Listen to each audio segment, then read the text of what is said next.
Presyo lang ng baka, 180,000. 180,000? Sa akin mo hihingiin? Kung ano na nangyayari sa'yo? Siyempre, anak ko yun, Daddy Frankie. Kung hindi yun maoperahan sa ngayon na, 2 linggo lang kaming inanuan, pero kailangan namin makapag-deposit, makapag-down bukas ng 80 sa, para maoperahan na siya. Kasi pag hindi yun maoperahan, titigas na yung dito niya, hindi na siya yung makakakain, kakamatay daw ng anak ko. Ay, wag. Bakit hanggang ngayon responsibilidad mo pa yung mga anak mo? May mga pamilya na pala. Ganun ba talaga ang nanay? My Daddy Frankie, ngayon ay tumulong, kaagapay mo. Morning, classmate.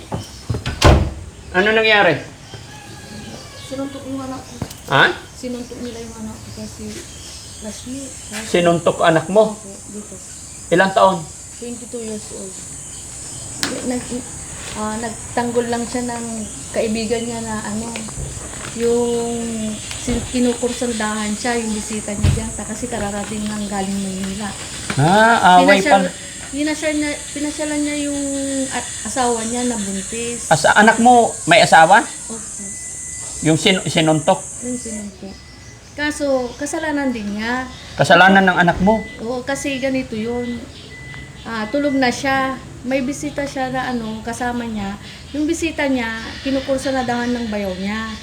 Ngayon, yung bisita niya, ginising niya yung anak ko. Sabi niya, pare-pare, yung bayaw mo, kinukursanadahan ako, sabi niya. Tapos nung anak ko, nung paggising niya, nagpaalam daw siya, nabibili siya ng sigarilyo. Kaso yung palang pinuntahan niya, yung bayaw niya doon sa may basketballan. Pero ang ginanon niya lang yung dalawa, yung bayaw niya, tapos yung isang kaibigan niya. Tapos yung pagganyan niya, bigla siyang sinunto nang may nakakita sa kanya nang may siya. Kaso nung sinuntok siya, hindi na siya parang na bingi na siya. Ang akala namin, lang yung suntok niya. Pero ang lumabas, durog yung dito niya. Nadurog yung panga? Oo. Baka sa pagbagsak? Hindi siya bumagsak. Hindi bumagsak? Talagang isang suntok lang. Oo. Kaya lahat ng ilang iinti yung umano sa kanya kung paano siya sinuntok. Oo. Pero ang findings niya, sabi nila, hindi kamuulang ang tumama sa kanya, kundi matigas na bagay. Kaso hindi namin din makita kasi yung kamay niya talaga walang yung talagang kamay lang. So, Ang hinaano namin, yung presyo ng bakal, okay na lahat daw yung pag-hospital yung presyo lang ng bakal, 180,000. 180,000? Sa akin mo hihingiin? Hindi. Kunti lang. Kunti lang. Yung pandagdag Akala ko lang. yung 180,000, wala akong perang ganun. Pandagdag lang. Pandagdag. Kasi hindi na kami makakahingi sa DSWD kasi yung 100,000 Daddy Frankie, yung 100,000 papakover sa DSWD. Oo, very good. Salamat. Yung 80, kailangan namin i-provide. So 80 ang inahanap mo. Marami tayong mga classmate, mga kaibigan Pero ang nakaano lang sa akin, nakaklase natin si Elvira, siya ng 2,000. Si Arlene, 2,000 din. Tapos si Parijujo na paano rin 500, kahit may daw rin siya. Tapos yun lang pa ang nakita. Saan nangyari yun? Dito sa barangay hall? Sa may barangay hall ng Nalshan Sur, kasi doon siya. Tiga doon kayo? Hindi, doon siya yung asawa niya. Nalshan Sur, Bayambang. Yung niya. Kala ko na nangyayari sa'yo. Siyempre, anak ko yun, Daddy Frankie. Kung hindi yung maoperahan sa ngayon na 2 linggo lang kaming inanuan, pero kailangan namin makapag-deposit, makapag-down bukas ng 80 sa para maoperahan na siya. Kasi pag hindi yun maoperahan, titigas na yung dito niya, hindi na siya yung makakakain, kakamatay daw ng anak ko. Ay, wag. Sabi ng doktor. Marami tayong maihingian mga dyan. Sa gobyerno, mga kaibigan. Kaso sa gobyerno nga, hindi na kami makakaano ng government assistance. Kasi yung 100,000 talagang ipapa-approve daw nila. Yun ang tulong nung ano ng bakal dito sa amin. Ang ano niya, sa malasakit na daw Kay nila. Mayor, kay Vice, Kay mga Mayor din, councilor. pumunta na rin ako. Very good. Nagbigay na rin sa akin. Yun lang. Pero sila Vice wala pa. Wala pang update. Mabait yung mga yan. Sabihin mo lang yung totoong nararamdaman, explain lang. Nung nung sinabi sa akin nung ano, talagang wala pa akong ano sa akala namin, ano lang, parang natanggal yung dito niya. Kasi walang sugat yung dito eh. Mm-mm. Yan eh. Kaya inanaawa na ako kung nandun sa bahay namin, ano lumaki na yung dito. Kasi i-admit lang siya. Pag nakaano na kami ng 80,000 bukas ng umaga. Kaya kulang pa yung ano kung, Ba't ka umiiyak? siyempre masakit sa akin. Ha? Masakit sa akin yung nangyari sa anak. Ilan ba anak mo? 4. Kaya ano, tapos ngayon pa Daddy Frankie, yung pangalawa kong anak, buntis yung asawa niya. Judith niya itong June 18 hanggang San. Naghihintay, paano yung operahan yung anak ko, tapos manganganak yung isa sa bulingit siya manganganak, tapos yung anak ko operahan siya ng radio. Bakit hanggang ngayon responsibilidad mo pa yung mga anak mo? May mga pamilya na pala. Ganun ba talaga ang nanay? Yan talaga. Alam nga napabayaan ko sila, Daddy Frankie. Bagay. Huwag ka umiyak. Yan lang yun. Magdasal ka lang. Hindi ko alam kung saan pupunta yung katawan ko dito eh. Pag Ha? sunod na ano. Ano? Hindi ko alam kung paano ko gagawin yung katawan ko pag nanganak na yung isa. Mm-mm. Tapos yung sinuntok nila, buntis din ang asawa niya. Kaya, Ay, yung manugang mong babae. Asawa ng anak ko, anak mo na nasuntok, buntis din asawa. Kailan din manganganak? September naman yun. Mm. Daddy Frankie. Ano ko lang, kasi siyempre, hindi yung manugang ko, dalawa sila, yung apo ko, tapos yung isa pa. Mm-mm. Kaya, Basta magdasal lang. Wag kang titigil. Marami tayong mga classmate, mga kaibigan. Lahat, mga kababayan natin, mga kabarangay natin. Kaya sabi ko, inano ko lang, kaya ko ito eh, kakayanin hanggang nabubuhay. Oo. Sige. Laban lang. Oh, ba yan? Keep on praying tayo, ha? Pasensya mo na to 10,000. Thank you, Daddy Frankie. Kasi thank you very much. Ha? Laban lang. Ha? Huwag kang mawala ng pag-asa. Ha? Maraming salamat talaga, Daddy Frankie. Alam ko may pupuntahan kayo. Sabi ko, busy si Daddy Frankie, kailangan ko na ng Frankie. Sabi ko nga eh. Kasi aalis na kami, malayong biyahe namin. Kung hindi niya akong abutan dito, i-text ko na lang na next day na lang.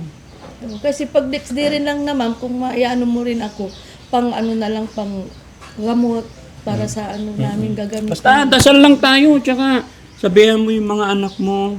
Huwag kang ma-open. Kumbaga, iwas tayo sa mga Yun na. gulo-gulo, lalo na may pamilya na tayo. Hindi na kagaya dati, nung mga bata pa tayo. Ganon. Focus tayo sa pamilya natin.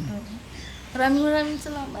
Maghingi ka ba dyan sa mga kababayan natin, mga kabarangay natin? Walang ibang magtutulungan tayo. No? Lalo na't magkakabarangay tayo, magkaisa tayo, tulong-tulong tayo. Ano man ang mabigat na problema, matatapos yan basta magdasal lang. Ano man ang mga sigalot, mga maliliit na bagay, lahat yan na pag-uusapan. Ano naman ang sabi ng nakasuntok sa'yo? Ay sa anak mo? Ayun na nga daw, nung una, ayaw nilang makipagtulungan. Nung inakyat ko sa police station nila doon sa Bayangbang, yung sa streaming ko, yung pala, nila kasi kuya niya kagawad. Kaya pinagsabihan sila. Oo. Kaya, Huwag mo na ikaso. Ngayon, sabi nila, makikipagtulungan na Yes, lang. huwag mo na ikaso. Kunin mo na lang sa magandang usapin kung ano yung kaya na lang itulong. Yun din lang Kasi pag sabi nila. magkaso-kaso, Yun, both side may hirapan. Mahirapan. Yun na Kasi ipaliwanag. kasalanan. No? Opo. Mag-pray ka lang doon sa alam ko hindi naman niya yung sinasadya siguro, sa init lang ng ulo. Yun nga lang. Kaya wala nang kaso-kaso, magkaibigan na lang kayo, magtulungan, humingi ka ng tulong, sabi mo yung totoo mong nararamdaman, ginagawa mo ito para sa anak mo. Yun nga, yung ano namin na usapan namin daw. Tutulong na lang daw sila kasi mahirap din daw yung buhay nila. Kaya, ano sabi nila, makikihati rin kami. Pero yun lang ang sabi nila. Kung may ano po pa ba nila yung 40,000 din bukas. Oo, Ba't para kaya wala na na. lang? Kayang-kaya nila yan. Sabihin mo, explain mo, ako nga po, nangingi-hingi na ako. Kaya tulungan niyo ako. Ganun lang. Walang hindi nakukuha sa magandang usapin, ha? Opo. Laban lang, classmate. Ang classmate, Salamat, nga ma'am. pala, naka-video tayo, i-upload ko to, okay lang? Okay lang. Okay lang. Ayan. Salamat. Ayan, baka gusto mong mangingi ng tulong sa mga kapanood sa atin. Para sa anak mo, sige, bigyan kita ng chance. Humingi ako ng konting tulong sa operasyon ng anak ko sa halagang 180,000 kung may gustong tumulong lang sa amin. Maraming salamat. Yun lang. Maraming salamat, Daddy. Pasensya ka na, hindi kita nare-reply agad. Busy talaga ako, ha? Oo. Kaya kinano ko talaga, sana maano ko si Daddy Frankie. Nahiling naman sana mabasa yung text. Oo. Sana mapansin niya. Sabi ko, hiling ko sana mapansin niya para mabigyan naman ako ng ano. Sabi ko. Oo. Yun naman, salamat ako nung may umano sa message ko sa ano. Nag-chat si Daddy Frankie ka. Kaya, Sige, basta laban lang. Kumusta mo ako sa tatay mo, ha? Nanay mo. stepmother ko yun. Ay, stepmother mo yun. Okay. Kahit Maraming na. salamat. Oh, regards mo ako sa kanila. Ingat. Ha? Maraming salamat. God bless, God bless. Laban lang, pakatatag lang tayo. So yun, mga kababayan, mga kabarangay, no? Kumusta po kayong lahat, sa lahat ng ating mga followers, sa lahat ng ating mga supporters, subscribers, mga kababayan natin OFW. Siya po si Jocelyn, classmate ko siya nung elementary. At pumunta dito bigla sa aking bahay, nag-message dahil problema niya yung anak niya na uoperahan. At yun, sana malagpasan niya yung problema na kanyang pinagdadaanan. At shoutout ko yung mga classmate ko rin, sila Jojo Panuringan, na mga nagbigay ng tulong, napakalaking bagay. Classmate Elvira, sino pa? Arlene. Si Arlene. Ikaw magpasalamat sa kanila, classmate mo yung mga... Maraming salamat. Meet Elvira, tsaka meet Arlene, tsaka pare Jojo. Malaking tulong na yon para mabuo namin yung halagang hinahanap namin. Kahit kunting halaga, pagsasamahin, mabubuo. Ayun. Maraming salamat. Masaya ako sa mga classmate namin, no? Hanggang ngayon, active pa rin sila, di ba? Saya ako sa mga classmate natin. Okay. Maraming salamat. Hindi sila nakakalimot kahit mayayaman na sila. Salamat po kay Jojo Panuringan also. Yan. Salamat sa inyo guys. Yan. Sana magkita-kita pa tayo. Sige na. Thank you. Thank you, Dad. Yan po yung iba pang ano. Oo. Kaya mo yan. Ha? Thank you. Oh, sige, ingat ka. God bless po rin sa pag-alis niyo. Okay. Pupuntahan niyo, ingat po palagi. Okay, sige. Sabayan kayo ng Panginoon po. Oh, sige. Thank you. Para maano mo yung trabaho. Naglakad ka lang? Oo. Oh, sige. Ingat kayo ha. Okay. Ulo